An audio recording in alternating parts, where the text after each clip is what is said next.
આજે જે સંદેશ આપણે શીખવાના છે એમાં 5 મહત્વની બાબતો આજે સાંજે આપણે શીખવાના છે. ગળદ ગામે આ જાહેર સભાની અંદર, આ આભાર સ્તુતિની સભાની અંદર ધર્મસેવક તરીકે હું આપ સર્વને પ્રભુ ઈશ્વરના નામમાં ફરીથી સલામ પાઠવું છું. સલામ. આપણે મનુષ્ય છે અને મનુષ્યનો એક સ્વભાવ છે, અને આ સ્વભાવને કારણે ઘણી બધી વખત માણસ ઘણું બધું બોલી જાય છે. ઘણી બધી વખત માણસ બોલે છે તો સામેવાળો ખુશ થાય છે, અને ઘણી બધી વખત વ્યક્તિ કંઈક બોલે છે તો સામેવાળા વ્યક્તિને દુઃખ પણ થાય છે. કેમ કે વ્યક્તિનો સ્વભાવ છે બોલવા ચાલવામાં યા કંઈક વાણી વર્તનમાં આપણે નાની મોટી ભૂલો કરીએ છીએ. ઘણી બધી વખત ઘણા બધા લોકોનો સ્વભાવ એવો હોય છે કે તેઓ ઘણું બધું બોલી જતા હોય છે, પણ એમના જીવનમાં એવું કાંઈ જ હોતું નથી. ઘણા બધા લોકો પોતાના વ્યક્તિગત જીવન માટે એવો દાવો કરતા હોય કે હું આ છું, આ છું, આ છું વગેરે પ્રકારની વાતો કરતા હોય, પણ વાસ્તવિક રીતે એમના જીવનમાં એવું કાંઈ જ હોતું નથી. ઘણી બધી વખત લોકો જુઠ્ઠાણું ચલાવતા હોય છે, ઘણી બધી વખત લોકો બડાઈ કરતા હોય છે, ઘણી બધી વખત લોકો જે નથી હોતું તેની પ્રશંસા કરતા હોય છે. આ મનુષ્યનો સ્વભાવ છે. માણસ કપટ, સ્વાર્થ અને દંભથી ભરેલો છે, અને એટલા માટે દુનિયામાં એટલે કે પૂરી યુનિવર્સમાં, પૂરી સૃષ્ટિમાં પહેલું જે પાપ થયું એ ઘમંડનું થયું. શેતાને સ્વર્ગની અંદર ઘમંડ કર્યું કે હું ઈશ્વર કરતાં મારી ગાદી ઊંચી સ્થાપીશ, મારું સ્થાન પહેલું રહેશે. અને એમ પાપની આરંભ થયો, અને પછી મનુષ્યએ આજ્ઞાભંગ કર્યું, અને એમ પાપનો મનુષ્ય જાતિમાં આરંભ થયો, અને મનુષ્યનો સ્વભાવમાં સારું અને નરસું બંને બાબતો આવી ગઈ.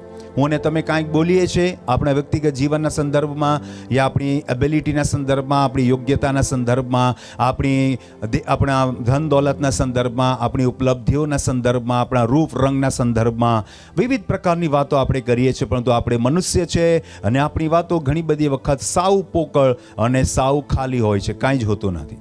પણ હું આજે એક એવા વ્યક્તિની વાત કરવા માંગુ છું, એક એવા વ્યક્તિ કે જેણે જે વાતો કરી એ વાતોથી તમને ને મને શું ફાયદો થયો. હું જ્યારે એમ કહું કે હું આ છું, હું આ છું, હું આ છું પ્રકારના હું પણ આમાં હું ચાલતો હોઉં, પરંતુ એથી તો ફક્ત મને ફાયદો થાય છે, મને ગર્વ મળે છે, મને અંદરથી એક ગર્વ મહેસૂસ થાય છે કે હું આ છું, આ છું, આ છું. પણ સામેવાળા વ્યક્તિને કદાચ એનો લાભ નથી થતો. પણ હું આજે આ રાત્રે ખુલ્લા આસમાનની નીચે એક એવી વાત કરવા માંગુ છું, કે એવા વ્યક્તિનો પરિચય કરાવવા માંગુ છું, એક એવા વ્યક્તિના દાવાની વાત કરવા માંગુ છું, કે એવા વ્યક્તિની વાત કરવા માંગુ છું કે જે કહે છે કે આ મારું છે, આ મારું છે, આ મારું છે, પણ ફાયદો તમને ને મને થાય છે. અને એ વ્યક્તિનું નામ છે પ્રભુ ઈસુ. જોરદાર તાળી પાડીએ પ્રભુ ઈસુના માટે. હાલેલુયા. પ્રભુ ઈશ્વર જે કંઈ કહ્યું કે આ મારું છે અથવા આ મારી બાબત છે કે આ મારું છે, પરંતુ એણે પોતાના માટે નથી કીધું. વાલા ભાઈ, જ્યારે પણ એણે પોતાના સંદર્ભમાં કીધું કે હા મારું છે, પરંતુ વાસ્તવમાં એનો બેનિફિટ, એનો ફાયદો એણે માનવ જાતિને કરાવ્યો. અને એટલા માટે હું અને તમે જ્યારે બોલીએ છીએ કે આ મારું છે, મારું ઘર છે, ત્યારે મારા માટે જ છે. મારા પાસે આટલા પૈસા છે તો એ મારા જ છે, યા મારા પરિવાર માટે છે, પણ આમ જનતા માટે નથી, સમાજ અને દુનિયા માટે નથી. અને હું અને તમે સ્વકેન્દ્રિત, સ્વાર્થી અને વ્યક્તિગત જીવન જીવીએ છીએ. પ્રભુ ઈસુ સાર્વભૌમિક પૂરી દુનિયા માટે, પૂરી માનવ જાતિ માટે ઉદ્ધાર લઈને આવ્યા. હાલેલુયા. અને એમણે જે વાતો કરી કે આ મારું છે, દાખલા તરીકે આ મારું છે, તો એ તમારા ને મારા માટે કેવી રીતે બેનિફિશિયર એટલે કે ફાયદાકારક થયું, એના સંદર્ભમાં ઘણી બધી બાબતો મેં નોંધી છે. પરંતુ આજે રાત્રે સમયના અભાવે હું તમારી સાથે માત્ર 5 વાત એવી કરવાનો છું કે જે પ્રભુ ઈશ્વર કહ્યું કે આ મારું છે, પણ છતાંય તમારા અને મારા માટે કહ્યું છે. હાલેલુયા.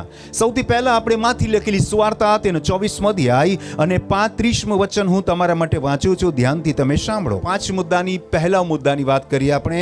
માંથી લખેલી સુવાર્તા 24મો અધ્યાય અને 35મું વચન કહે છે, આકાશ તથા પૃથ્વી જતા રહેશે, પણ મારી વાતો જતી રહેશે નહીં. પહેલા વચન માટે જોરદાર તાળી પાડીએ આપણે. હાલેલુયા. મારી વાતો. પ્રભુ ઈશ્વરે જ્યારે કહ્યું કે મારી વાતો, તો હું અને તમે આપણે વાત વિશે થોડી સરખામણી કરી. હું વાત કરીશ તો કદાચ મારી વાતમાં મારી વ્યક્તિગત પ્રશંસા હશે. હું વાત કરીશ કદાચ મારા પત્ની બાળકો માટેની પ્રશંસા હશે. હું કદાચ મારી વાત કરીશ તો કદાચ મારી મંડળીની પ્રશંસાની વાત હશે. હું વાત કરીશ તો કદાચ મારી ઇર્દ ગિર્દની કંઈક બાબતોના સંદર્ભમાં પ્રશંસાની વાત હશે. પણ પ્રભુ ઈશ્વર એમ કહે છે કે મારી વાત, એ સરખામણી તમે જુઓ, કહે છે કે મારી વાત કેવી છે, કહે છે કે આકાશ તથા પૃથ્વી પણ જતા રહેવાના છે, જે સદીઓથી યુગોથી છે એ પણ જતા રહેવાના છે, પણ મારી વાતો કેવી છે, જતી રહેવાની નથી. હાલેલુયા. બધા બોલો હાલેલુયા.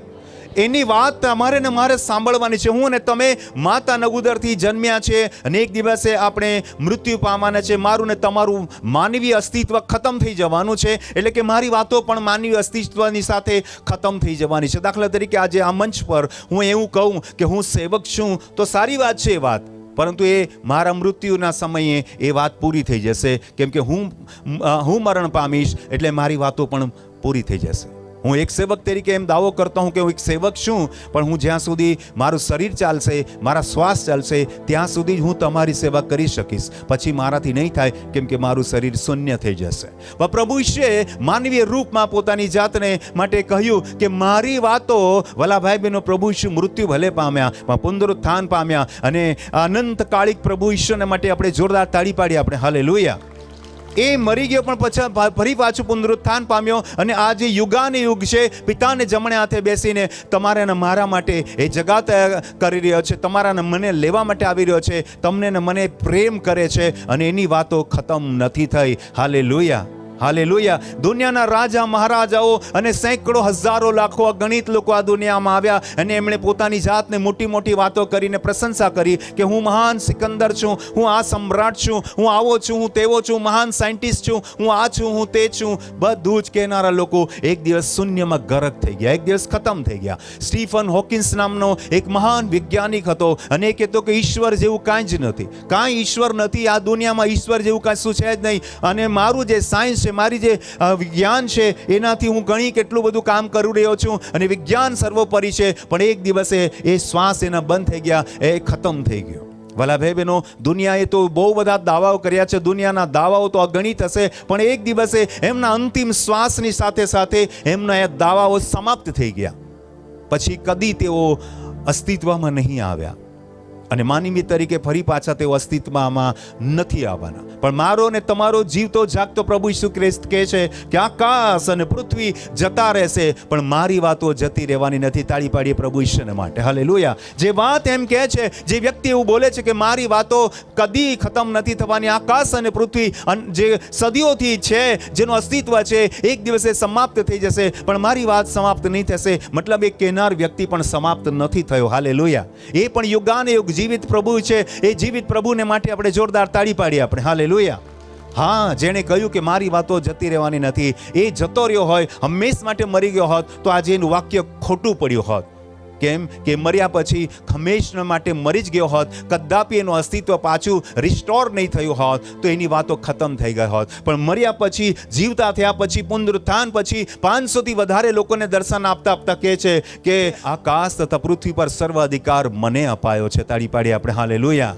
આકાશ અને પૃથ્વી પર જેના અધિકાર છે એ જ એવું કહી શકે વાલા ભાઈ બહેનો કે આકાશ અને પૃથ્વી પણ જતા રહેશે, પણ મારી વાતો જવાની નથી. અને એની કઈ વાતો છે? એની વાતો બે ટંક ખાવાની નથી, એની વાતો ખાલી સવાર સાંજની વાત નથી, એની વાતો કોઈક નાનકડા ધન દોલતની વાત નથી, એની વાતો અનંત જીવનની છે. તાળી પાડીએ આપણે. હાલેલુયા. જેની અંદર અનંતતા છે, જેની અંદર અનંત જીવન છે, જેની વાતોમાં દમ છે, જેની વાતોમાં અનંતતા છે, જેની વાતોમાં સામર્થ્ય છે, એ જ વ્યક્તિ કહી શકે કે આકાશ અને પૃથ્વી જતા રહેવાના છે, પણ મારી વાતો કદાપી ખતમ નથી થવાની. અને જો તમે પ્રભુ ઈસુને વિશ્વાસ કરો છો, પ્રભુ ઈસુને અંગત તારનાર તરીકે સ્વીકાર કરો છો, તો વાલા ભાઈ બહેનો યાદ રાખો, જો પ્રભુ ઈસુની વાતો નથી જવાની ને, તો જે લોકો પ્રભુ ઈસુ પર વિશ્વાસ કરે છે એ પણ કદી ખતમ નથી થવાના. કેમ કે પુનરુત્થાનને દિવસે તેઓનો ન્યાય થશે અને તેઓને અનંત જીવન મળશે. તાળી પાડીએ આપણે. હાલેલુયા. એટલે તમે પણ સદભાગી લોકો છો, હું એ સદભાગી અને ધન્ય લોકો છે કે જે પ્રભુએ વાક્ય કહ્યું કે મારી વાતો કદાપી જવાની નથી. આકાશ અને પૃથ્વી જતા રહેવાના છે, આકાશ અને પૃથ્વી જતા રહેવાના છે, પણ હું ને તમે, તમારો ને મારો આત્મા સદાકાલિક પરમેશ્વરની ઉપસ્થિતિમાં રહેવાનો છે. તાળી પાડીએ આપણે. હાલેલુયા. એના એક વાક્યથી વાલા બેને ફક્ત એની ખાતરી નથી મળતી કે એ સદાકાલિક છે, પણ એની એક વાતથી મને ને તમને પણ ખાતરી મળે છે કે આ જીવન પછીનું પણ એક જીવન છે, જે જીવન હું સદાકાલિક જીવન પ્રભુ ઈશ્વરની સહભાગિતામાં મારું જીવન રહેશે, એની પૂરી ખાતરી છે. તાળી પાડીએ આપણે. હાલેલુયા. બાઇબલ તો એટલે સુધી કહે છે કે જે આકાશ અને પૃથ્વી છે નષ્ટ થઈ જવાના છે, ખતમ થઈ જવાના છે, નવી આકાશ અને નવી પૃથ્વી ઉત્પન્ન થવાના છે, પણ મને ને તમને પ્રભુ અનંત જીવન આપી રહ્યો છે. એની ખાતરી લઈને જો તમે આજે આ બેઠા છો, ઓનલાઈન યા ઓફલાઈન સાંભળો છો, તમને ધન્ય છે, કેમ કે પ્રભુ ઈશ્વર પર તમે વિશ્વાસ કરો છો, જેની વાતો કદાપી ખતમ નથી થવાની. હાલેલુયા. બધા બોલો હાલેલુયા. અને એટલા માટે આપણે વચન વાંચીએ, માથી લખેલી સુવાર્તા 7મો અધ્યાય 24 થી આગળ વચન વાંચીએ કે શું તમે પ્રભુ ઈશ્વરની વાતો સાંભળો છો? જો તમે પ્રભુ ઈશ્વરની વાતો આજના આ રાત્રિના સંદેશમાં ખુલ્લા આસમાનની નીચે જો તમે બેસીને સાંભળી રહ્યા છો અને ઓનલાઈન ઓફલાઈન તમે સાંભળી રહ્યા છો, તો તમારા માટે આ વચન બહુ મહત્વપૂર્ણ છે. માથી લખેલી સુવાર્તા 7મો અધ્યાય 24 થી આગળ વચન હું વાંચું છું 27 વચન સુધી. એ માટે જે કોઈ મારી આ વાતો સાંભળે છે, હાલેલુયા. કોની વાતો? મારી નહીં, એટલે કે આશીષભાઈની નહીં. આશીષભાઈ તો અત્યારે સંદેશો અડધો કલાકમાં સમાપ્ત કરી દેશે, મારી વાતો તો અડધો પોણો કલાકમાં પૂરી થઈ જશે. પણ હું જેની વાત કરું છું ને, એ વાત 2000 વર્ષથી કહેવાઈ રહી છે, સંતો સેવકો મારફતે સદીઓથી કહેવાય રહી છે, અને મનુષ્ય જાતિ છે ત્યાં સુધી આ વચન રહેવાનું છે, અને ત્યાર પછી એનો આશીર્વાદ પણ તમને અનંત જીવન મળવાનો છે. પ્રભુ ઈસુ તમને શું કહે છે? કઈ વાતો? એ માટે જે કોઈ મારી આ વાતો સાંભળે છે ને પાળે છે, તેને એક ડાહ્યા માણસની ઉપમા આપવામાં આવશે કે જેણે પોતાનું ઘર ખડક પર બાંધ્યું. તાળી પાડીએ આપણે હાલેલુયા. પ્રભુ ઈશ્વરની વાતો જો તમે આજે રાત્રે પૂરા કાનથી સાંભળી રહ્યા છો, પૂરા વિશ્વાસ અને ભરોસાની સાથે સાંભળી રહ્યા છો, તો વાલા ભાઈ બહેનો, પ્રભુ ઈશ્વરની વાતોમાં તમારી એક ઉપમા મળે છે, તમારા માટે એક વર્ણન મળે છે, અને વર્ણન છે કે તમે એક ડાહ્યા અને સમજદાર વ્યક્તિ છો. હાલેલુયા. તમે ડાહ્યા અને સમજદાર વ્યક્તિ છો. તમે સમજી ગયા છો કે તમારે ને મારે કઈ બાબતો પર ધ્યાન આપવાની જરૂર છે. દુનિયાની નાશવંત બાબતો પર અને એ વાતો પર તમે ધ્યાન નથી આપી રહ્યા, પણ તમે અનંત જીવન આપનાર પ્રભુ ઈશ્વરની વાતો પર ધ્યાન આપી રહ્યા છો. એટલે કે આ વચન પ્રમાણે તમે એક ડાયા અને સમજદાર વ્યક્તિ છો. હાલેલુયા. અને એટલા માટે પ્રભુ ઈશ્વરની વાતો, આ 5 મુદ્દા આજે રાત્રે આજે આભાર સ્તુતિની સભાની અંદર ખુલ્લા આસમાનની નીચે જ્યારે આપણે બેઠા છે, આપણે બહુ ધ્યાનથી કાન લગાવીને, મન લગાવીને, વિશ્વાસની સાથે આપણે આ વાતો સાંભળવાની છે. કેમ કે આ વાતો એ જ વ્યક્તિ સાંભળશે જે ડાયો હશે, જે સમજદાર અને બુદ્ધિશાળી અને જ્ઞાનવાન હશે. બાકી મૂર્ખા લોકોનું કોઈ કામ નથી, જે લોકો નકાર કરે છે એમનું કોઈ કામ નથી, પણ જે લોકો પ્રભુ ઈશ્વરનો સ્વીકાર કરે છે, બહુ ધ્યાનથી સાંભળો. પ્રભુ ઈશ્વર તમારા અને મારા માટે કહે છે કે એવા વ્યક્તિને તેઓ ડાયા વ્યક્તિની ઉપમા આપે છે, અને તેણે પોતાનું ઘર ખડક પર બાંધ્યું. બહુ ધ્યાનથી સાંભળજો. ઘર આમ જ એક હવામાં હાથ ફેલાવીએ એટલે ઘર નથી બનતું.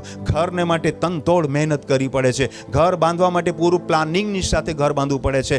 ઘરને માટે પાયો બરાબર બનાવવો પડે છે. ઘરને માટે દિવાલ અને પિલ્લર્સ બરાબર બનાવવા પડે છે. ઘરને માટે છત બરાબર બનાવવી પડે છે. ઘરને માટે રંગ રોગાન બરાબર કરવું પડે છે. ઘરને માટે બારી દરવાજાની બહુ જરૂરિયાત છે. એ જ રીતે તમારું ને મારું આત્મિક જીવનનું ઘર બની રહ્યું છે. હાલેલુયા. એના માટે તમારે સાવધાન થવાની જરૂર છે. એના માટે તમારે સમજદાર થવાની જરૂર છે, અને એના માટે તમારે બધી જ કાળજી લેવાની જરૂર છે. જે રીતે એક વ્યક્તિ ઘર બાંધે તો પૂરા પ્લાનિંગની સાથે, અને એક આર્કિટેક્ટની પાસે બધું જ એ નકશો દોરાવે, અને કડિયા મિસ્ત્રીની પાસે બરાબર એનું બધું જ સંચાલન કરે, અને ત્યારબાદ બિલકુલ એક દોરા પ્રમાણે એ પોતાનું ઘર બનાવે. એ જ રીતે વાલા ભાઈ બહેનો, એક ડાયા વ્યક્તિ તરીકે આજે તમારે બિલકુલ લાઈન દોરીની સાથે, બિલકુલ સમજદારીની સાથે આ વચનો સાંભળવા પડશે. કેમ કે આ વચનો મારા મુખથી નીકળી રહ્યા છે. ભલે મારા મુખથી નીકળી રહ્યા છે, પણ આ વાતો મારી વાતો નથી. આ જીવતા જાગતા પ્રભુ ઈશ્વરની વાતો છે. તાળી પાડી આપણે હાલેલુયા. અને એટલા માટે તમે ને હું એક મૂર્ખ વ્યક્તિ તરીકે નથી ઠરવાનું, પરંતુ એક ડાયા વ્યક્તિ તરીકે ઠરવાનું છે. અને આજે વ્યક્તિગત ઘરને ખડક પર, પ્રભુ ઈશ્વર રૂપી ખડક રૂપી પાયા પર આપણે બાંધવાનું છે. લખ્યું છે, અને વરસાદ વરસ્યો ને રેલ આવી ને વાવાઝોડા થયા ને તેના ઘર પર સપાટા લાગ્યા. વાલા ભાઈ બહેનો, આપણે તો હંમેશા આ વચન વાંચીએ તો એવું જ માનીએ છીએ કે વરસાદ આવ્યો, રેલ આવી ને સપાટા લાગ્યા. પણ બિલકુલ વાત જરાક ધ્યાનથી સાંભળજો. પ્રભુ તમને શું કહેવા માંગે છે? પ્રભુ તમને પ્રકૃતિની વાત કરે છે. શેની વાત કરે છે? પ્રકૃતિ. પ્રકૃતિ એટલે માનવીય સ્વભાવની વાત કરે છે. પ્રકૃતિ એટલે માનવીય જીવનની વાત કરે છે. મારી અને તમારી જીવનમાં પણ અલગ અલગ પ્રકારની ઋતુ આવે છે. જેમાં સંસારની અંદર ઉનાળો, શિયાળો અને ચોમાસું એવી ઋતુ આવે છે. વિભિન્ન પ્રકારની અન્ય ઋતુ આવે છે. પરંતુ વાલા ભાઈ બહેન, એ જ રીતે તમારા અને મારા જીવનમાં પણ અલગ અલગ પ્રકારનો સમયગાળો આવે છે. સમાજ શિક્ષક 3 અધ્યાયની અંદર વર્ણન લખેલું છે. તમે ધ્યાનથી એ વાંચી શકો છો ઘરે જઈને. અલગ અલગ પ્રકારનો સમય છે. રડવાનો પણ સમય આવે અને હસવાનો પણ સમય આવે. આનંદ કરવાનો પણ સમય આવે અને કલ્પાંત કરવાનો પણ સમય આવે. અલગ અલગ પ્રકારના તમારા જીવનમાં પ્રસંગો બને છે. પણ એક વાત યાદ રાખવાની, ચાહે સમય કેવો પણ કેમ હોય, પ્રતિકૂળ હોય યા અનુકૂળ હોય, વિપરીત હોય યા અનુકૂળ હોય, પણ વાલા ભાઈ બહેનો, તમારે ડાયા માણસની જેમ પ્રભુ ઈશ્વરની વાતો પર ધ્યાન લગાવવાનું છે. તાળી પાડી આપણે હાલેલુયા. અને એટલા માટે બહુ ધ્યાનથી તમારે આ વર્ણનને સાંભળવું છે. આ વર્ણન વર્ણન રેલ અને સપાટાની વાત નથી કરતું. આ વર્ણન તમારા ને મારા જીવનની પ્રકૃતિની વાત કરે છે. આ વર્ણન તમારા ને મારા જીવનના રોજિંદા જીવનમાં ચડાવ ઉતારની વાત કરે છે. કેમ કે આ ઉપમા તરીકે, દ્રષ્ટાંત તરીકે આપેલું છે. એટલે આપણે ફક્ત રેલ ને વરસાદને ધ્યાનમાં નથી લેવાનું, વ્યક્તિગત જીવનને ધ્યાનમાં લેવાનું છે. આ દિન સુધી સેવકોએ તમે જ્યારે પણ આ વચન વાંચ્યું, સમજ્યું હશે, ત્યારે તમે વરસાદ અને રેલને જ સમજ્યા હશે, પણ તમે કદી તમારા જીવનને નહીં સમજ્યા હશો કે આ મારા જીવનને લાગુ પડે છે. જ્યારે આ વર્ણન તમારા જીવનને લાગુ પડશે ત્યારે પ્રભુ ઈશ્વરની વાતો સાર્થક થશે. બધા બોલો આમીન, હાલેલુયા. અને એટલા માટે વરસાદ વરસ્યો અને રેલ આવી ને વાવાઝોડા થયા અને તે ઘર પર સપાટા લાગ્યા, પણ તેનો પાયો ખડક પર નાખેલો હતો, માટે તે પડ્યું નહીં. બધા બોલો આમીન, હાલેલુયા. તમારે ને મારે કદી પરીક્ષણમાં પડી જવાની જરૂર નથી, કદી નામશેષ થઈ જવાની જરૂર નથી, કદી પણ વિશ્વાસમાં ડામાડોળ થવાની જરૂર નથી. પ્રભુ ઈશ્વરની વાતો પર બિલકુલ ભરોસાની સાથે, વિશ્વાસની સાથે, આગ્રહની સાથે અને સાવધાનીની સાથે વળગી રહેવાનું છે. બધા બોલો આમીન, આમીન. આગળનું વચન વાંચીએ. અને જે કોઈ મારી આ વાતો સાંભળે છે, સાંભળે તો બધા જ છે, ડાયો પણ સાંભળે છે અને મૂર્ખ પણ સાંભળે છે, પણ બહુ ધ્યાનથી સાંભળજો, પરિણામ અલગ અલગ છે.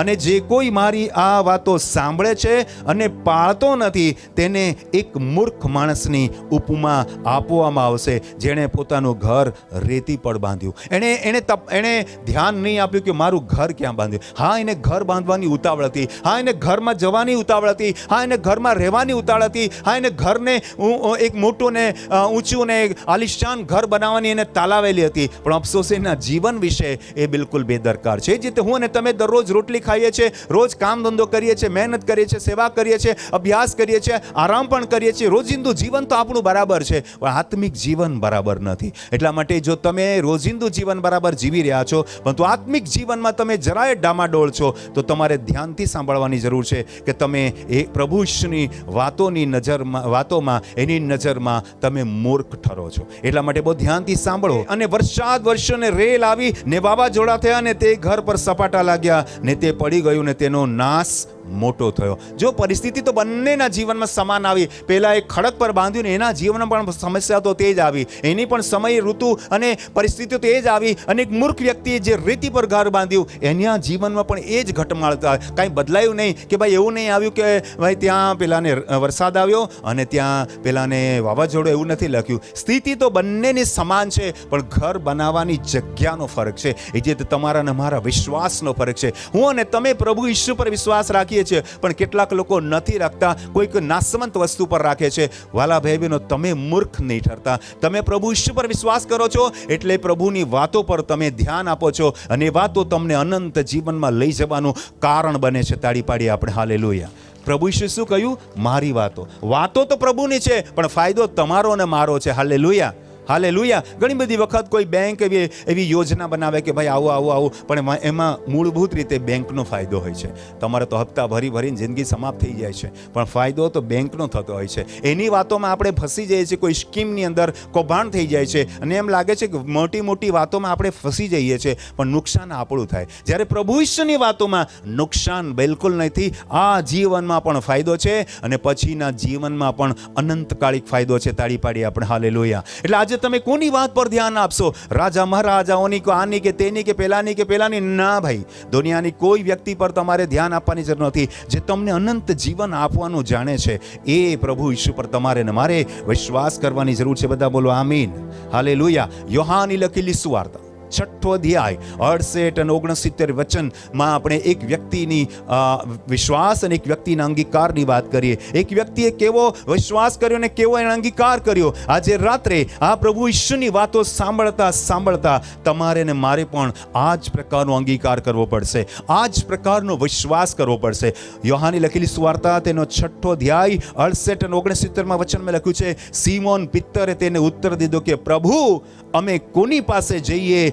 અનંત જીવનની વાતો તો તારી પાસે છે. તાળી પાડી આપણે હાલેલુયા. આ દુનિયાની વાતો તો નાશવંત છે. ચાહે રાજકારણની વાત હોય, ચાહે ધર્મની વાત હોય, ચાહે નૈતિકતાની વાત હોય, ચાહે સમાજની વાત હોય, ચાહે આની વાત હોય, ચાહે તેની વાત છે. વાલા ભાઈ બહેન, એક દિવસે વાતો અને એનું પરિણામ સમાપ્ત થઈ જવાનું છે. પણ આજે મારે ને તમારે પ્રભુ ઈશ્વરની વાતો પર ધ્યાન આપવાની જરૂર છે. જેમ પિત્તરે વ્યક્તિગત રીતે પ્રભુ ઈશ્વર પર ધ્યાન આપ્યું, એનું પોતાનું માછીમારોનું કામ છોડીને, હોડી છોડીને અને માછલીઓ છોડીને, જાળ છોડીને છોડીને, ધંધો રોજગાર અને બધું જ આજીવિકા છોડીને એ બધું જ મૂકીને પ્રભુ ઈસુની પાસે આવ્યો. એની વાતોમાં એને દમ લાગ્યો, કેમ કે બાઇબલ બતાવે છે કે પ્રભુ ઈસુ જ્યારે પ્રચાર કરતા હતા ત્યારે સિમોન એની જાળો ધોતો હતો, અને પછી પ્રભુ ઈસુએ સિમોનને કહ્યું કે ભાઈ થોડેક અંદર તું લઈ જા, અને થોડાક ચીસરા પાણીમાં એ લઈ ગયો, અને પ્રભુ ઈસુ ત્યાં હોડીમાં હતા અને ત્યાંથી એ સંદેશ આપતા હતા, અને પિત્તર તે હોડીને પકડીને ઊભો હતો, જેથી પ્રભુ જ્યારે આમ તેમ બોલતા, હાલક ડોલક કરતા તો હોડી હાલે નહીં, એટલા માટે બરાબર હોલ્ડ કરીને, એટલે કે બરાબર હોડીને પકડી રાખીને એ તાકાત હોડી માટે લગાવતો હતો, પણ વાસ્તવિક રીતે એનું મન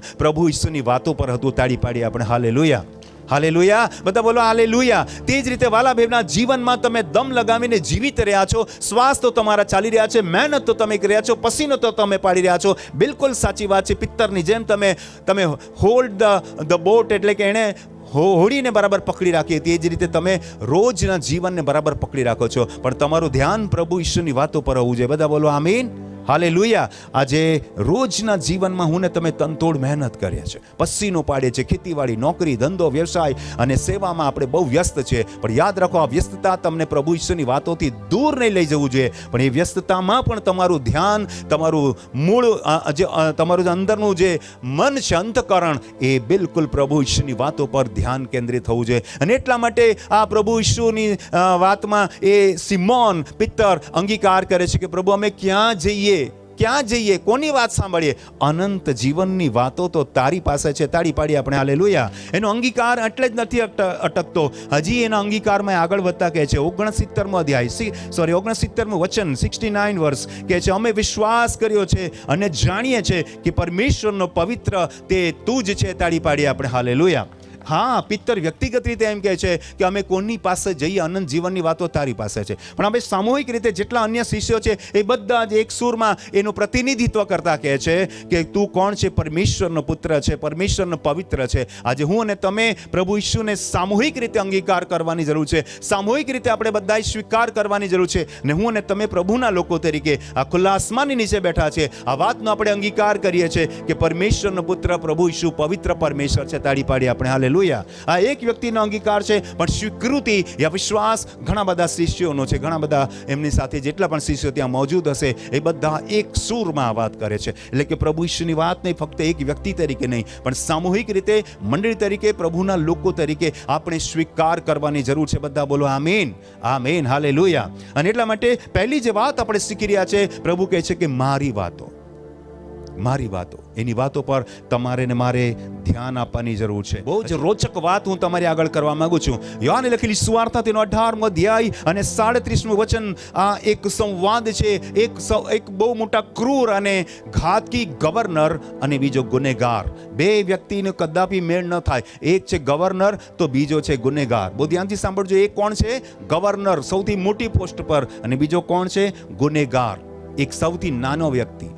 કોણ? તો હું તમને વચનમાં તમે સમજો છો, જાણો છો, છતાં હું તમને સમજાવીશ છે કોણ છે સૌથી નાનો વ્યક્તિ. આ બંનેનો સંવાદ જુઓ. એક મોટા આસન પર બિરાજમાન વ્યક્તિ અને એક નીચે હાથ બાંધીને માથું નમાવીને ઉભેલો એક ગુનેગાર તરીકે લાવવામાં આવેલો એક વ્યક્તિ. બંનેનું કોમ્બિનેશન બિલકુલ નથી. બંને અલગ અલગ પ્રકૃતિના, અલગ અલગ સોચ અને અલગ અલગ વિચારના વ્યક્તિ છે. અલગ અલગ પોસ્ટ, અલગ અલગ હોદ્દા ધરાવતા વ્યક્તિ છે. એક વ્યક્તિ ગવર્નર છે તો બીજો ગુનેગાર છે. પણ વાત બહુ ધ્યાનથી સાંભળજો.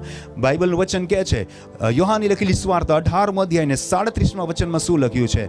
37મું વચન કહે છે, એથી પિલાતે તેને પૂછ્યું કે ત્યારે શું તું રાજા છે? ઈસુએ ઉત્તર આપ્યો કે તું કહે છે કે હું રાજા છું, એ જ માટે હું જન્મ્યો છું, એ જ માટે હું જગતમાં આવ્યો છું. જો એક સવાલના જવાબ ધડાધડ પ્રભુ આપે છે.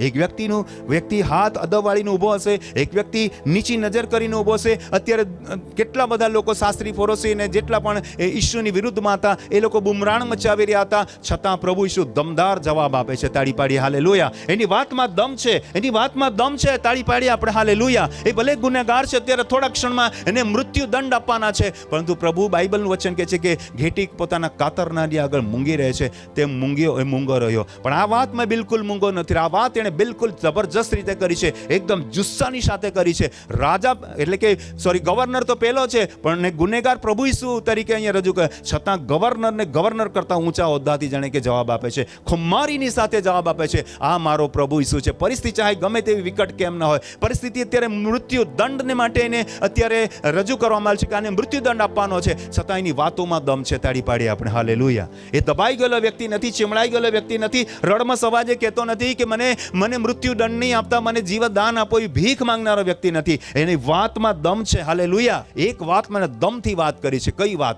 રાજા તરીકેની વાતમાં. હાલેલુયા. એ વાત રાજા કરે છે. હા, કેમ કરતા બી એક મોટો એનું નામ હોય રાજા. પ્રભુ ઈસુ પોતાની જાતને રાજા કેવડાવે છે. તાળી પાડીએ આપણે હાલેલુયા. પિલાતના શબ્દોમાં એને ભેરવી દે છે, એની વાતો પર એવો લપેડો મારી દે છે, એવો જડબે સલાક જવાબ આપે છે કે પિલાત પણ હાલી ગયો. પિલાતને પણ જાણે કે કાપે તો લોહી નહીં નીકળે એવો થઈ ગયો. અને જુઓ પિલાતે પછી, આ તમને ખબર છે પિલાતે શું કર્યું? મને તો આ માણસમાં કાંઈ દોષ માલુમ પડે. એ પણ પીગળી ગયો, ખતરનાક ક્રૂર વ્યક્તિ હતો, પણ પ્રભુની વાતમાં એટલો દમ હતો ને વાલા બે બહેનો, કે ક્રૂરમાં ક્રૂર, ઘાતકીમાં ઘાતકી ગવર્નર પણ સહેમી ગયો, ગવર્નર પણ ઢીલો થઈ ગયો. અને શું પૂછે છે જોઈએ, અને આપણે જોઈએ કે પ્રભુ ઈસુ ખ્રિસ્તે કહ્યું કે તેમ કહ્યું કે હું રાજા છું. અને પછી આગળ શું કહે છે? જે સત્ય, આગળ લખ્યું છે, એ જ માટે હું જન્મ્યો છું અને એ જ માટે હું જગતમાં આવ્યો છું કે સત્ય વિશે હું સાક્ષી આપું, એ જ વિશે સત્ય વિશે હું સાક્ષી આપું. જે સત્યનો છે તે દરેક મારી વાણી અથવા મારી વાત સાંભળે છે. હાલેલુયા.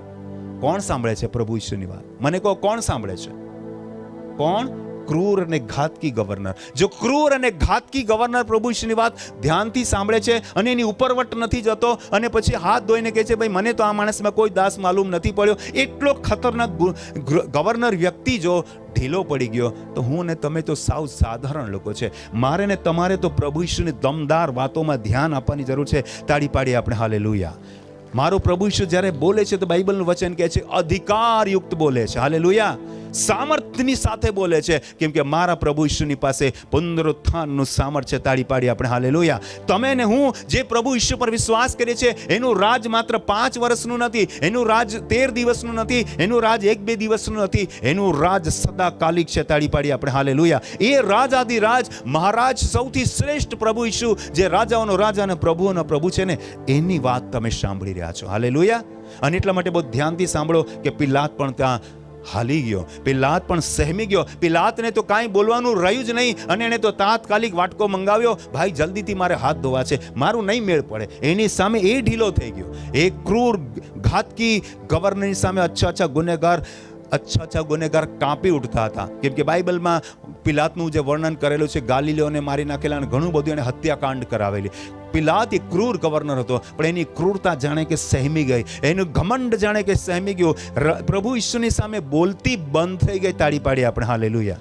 હાલેલુયા. ગંભીરતાની સાથે વાત કરો. પ્રભુ ઈસુની વાતોમાં કેટલી દમ છે. અને એટલા માટે હું પ્રભુ ઈસુની વાતોનો પ્રચાર કરું છું અને પ્રભુ ઈસુની વાતોનો સ્વીકાર પણ કરું છું. તાળી પાડી આપણે હાલેલુયા. અને પ્રભુ ઈસુ ખ્રિસ્તે શું કહ્યું? જે સત્યનો છે ને તે જ મારી વાતો સાંભળશે, અમારી વાણી સાંભળશે. આજે જો તમે સત્યને સમર્થન આપનારા લોકો છો, જો તમે સચ્ચાઈને માનનારા લોકો છો, તો આજે રાત્રે પ્રભુ ઈસુની વાતો પર તમારે ધ્યાન આપવું પડશે. હાલેલુયા. હાથ ઊંચો કરીને બોલીએ હાલેલુયા. હા, એની વાતમાં દમ છે. બધા બોલો, પ્રભુ ઈસુની વાતોમાં દમ છે, સામર્થ છે, અધિકાર છે. મારો પ્રભુ જીવતો જાગતો છે. તાળી પાડી આપણે હાલેલુયા. એની વાતોમાં દમ છે.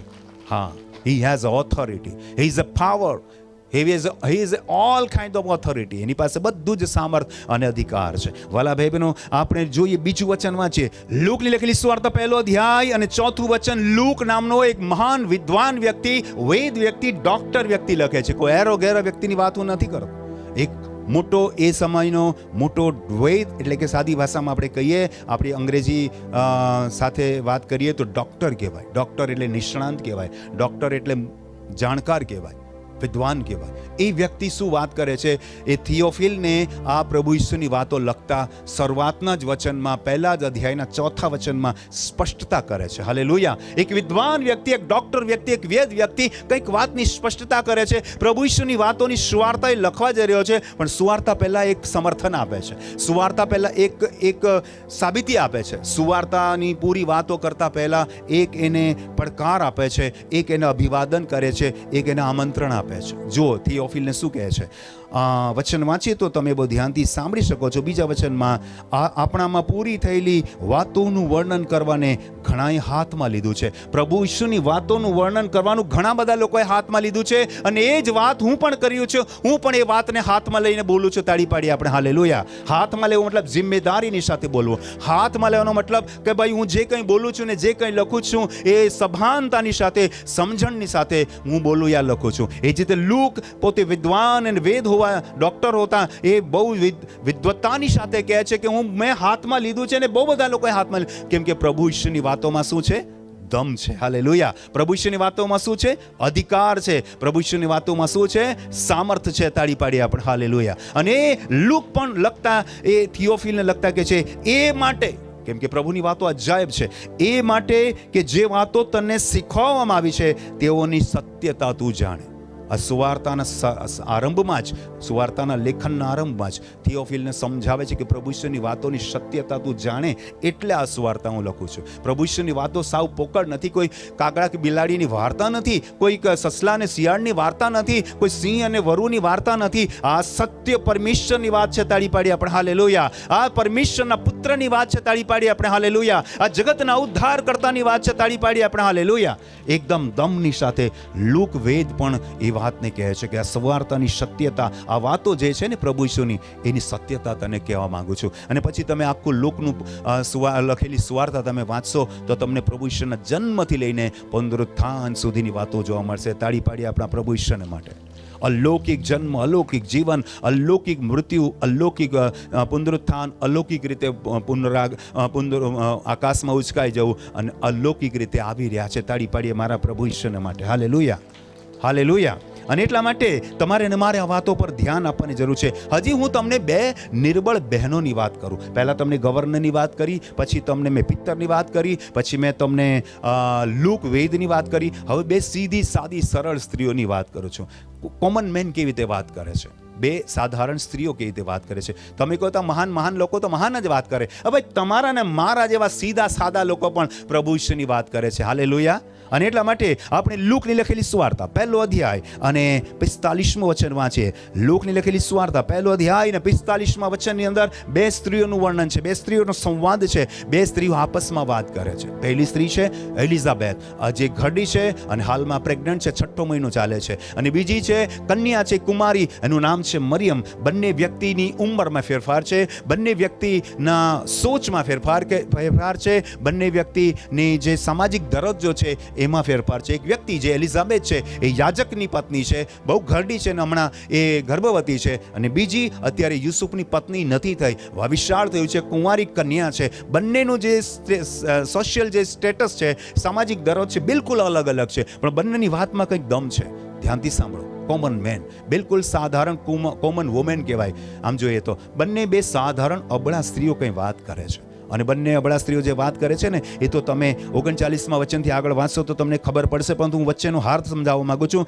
કેમ કે 45મું વચન, જેણે વિશ્વાસ કર્યો છે તેને ધન્ય છે, કેમ કે પ્રભુ તરફથી જે વાતો તેને કહેવામાં આવી છે તેઓ પૂરી થશે. તાળી પાડી આપણે હાલેલુયા. એલિઝાબેથ એક ઘરડી વ્યક્તિ, પ્રેગ્નન્ટ વ્યક્તિ, 6ઠ્ઠો મહિનો ચાલે છે. આપણે બધા જાણીએ છીએ કે યોહાન બપ્તિસ્મા આપનારની માતા છે, એ પોતે પ્રેગ્નન્ટ છે. અહીંની સામે એક જે કન્યા ઊભી છે એ કોઈ સંજોગમાં પ્રેગ્નન્ટ હોઈ નહીં શકે. સામાજિક નિયમ પ્રમાણે એ કદાપી પ્રેગ્નન્ટ નહીં હોઈ શકે.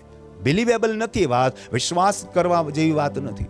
પણ મરિયમે કીધું, હજુ તો એ આવીને એને ભેટી પડી, અને એલિઝાબેથની કોકની અંદર જે યોહાન બપ્તિસ્મા જે જન્મ થનાર છે, એ ગર્ભ છે, એ ઉછળી ઉઠ્યું. તાળી પાડી આપણે હાલેલુયા. ફક્ત મરિયમની વાતો, મરિયમથી થકી મુખમાંથી નીકળેલા શબ્દો સાંભળતાની સાથે હરખથી યોહાન બાપ્તિસ્મા આપનાર જે ગર્ભમાં છે એ કૂદી ઉઠેલું. કોની વાતોથી? મરિયમની વાતોથી. કેમ કે મરિયમ પવિત્ર આત્માથી ભરપૂર હતી, પવિત્ર આત્માના સામર્થ્ય ગર્ભવતી થયેલી હતી. એની અંદર પ્રભુ ઈસુ ઓલરેડી હતા. એની અંદર ગર્ભમાં પ્રભુ ઈસુ જન્મ લેવા માટે, હવે જાણે કે થોડા સમય પછી જન્મ લેવાના હતા, ગર્ભ ધારણ કરી ચૂકેલા હતા. એ પ્રભુ ઈસુ તો હજી બોલતા પણ નહોતા, હજુ અંદર હતા, પણ એના મુખમાંથી, મરિયમના મુખમાંથી જે શબ્દો નીકળે છે ને, એ સામર્થ્ય ભરેલા શબ્દો છે. તાળી પાડી આપણે હાલેલુયા. અને જ્યારે મરિયમ એલિઝાબેથને મળે છે તો હરખથી એ અંદર બાળક કૂદી ઉઠે છે, અને વાતનો અહેસાસ એલિઝાબેથને થઈ જાય જાય. અને એલિઝાબેથને જ્યારે મરિયમ સમજાવે છે કે માસી આ બહેન યા જે બી એની સગી થતી હશે, એણે કીધું હશે કે મને આવી રીતે દૂતે દર્શન આપ્યું, પવિત્ર આત્મા મારા પર ઉતર્યો, અત્યારે હું પ્રેગ્નન્ટ છું, અને એ વાત બિલીવેબલ નહોતી, સામાજિક રીતે વિશ્વાસ યોગ્ય નહોતી, છતાં એલિઝાબેથે વિશ્વાસ કર્યો. તાળી પાડી આપણે હાલેલુયા. કોની વાત પર? મરિયમની વાત પર. એ જમાનામાં કોઈ કુંવારી કન્યા પ્રેગ્નન્ટ હોય તો ઉલટી વાત છુપાવે, બહેન તું નીકળ મારા ઘરેથી, તો મારે માથે પડશે. પણ નહીં, એલિઝાબેથે શું કીધું? જેણે વિશ્વાસ કર્યો છે તેને ધન્ય છે કે પ્રભુ તરફથી જે વાતો તેને કહેવામાં આવી છે તેઓ પૂરી થશે. બધા બોલો આમીન, આમીન. એલિઝાબેથે પણ મરિયમના મુખથી નીકળેલી વાતો સાંભળી. જો મરિયમના મુખથી નીકળેલી વાતો સાંભળી હોય તો મેં તમને પહેલો મુદ્દામાં હું તમને કયું સંદેશ આપી રહ્યો છું, કઈ વાત શીખી રહ્યો? પ્રભુ ઈસુની મુખમાંથી નીકળેલી વાતો. જો મરિયમની વાતથી એલિઝાબેથ એટલી આટલી ઉત્સાહિત થઈ ગઈ, પ્રભાવિત થઈ ગઈ, અને કેટલા મહિનાઓ સુધી, 3 મહિના સુધી લગભગ એ ત્યાં રહી, એલિઝાબેથને સહયોગ આપ્યો, તો વાલા ભાઈ બહેનો, તમારે ને મારે તો કેટલો વિશ્વાસ કરવો જોઈએ પ્રભુ ઈસુ પર. તાળી પાડી આપણે હાલેલુયા.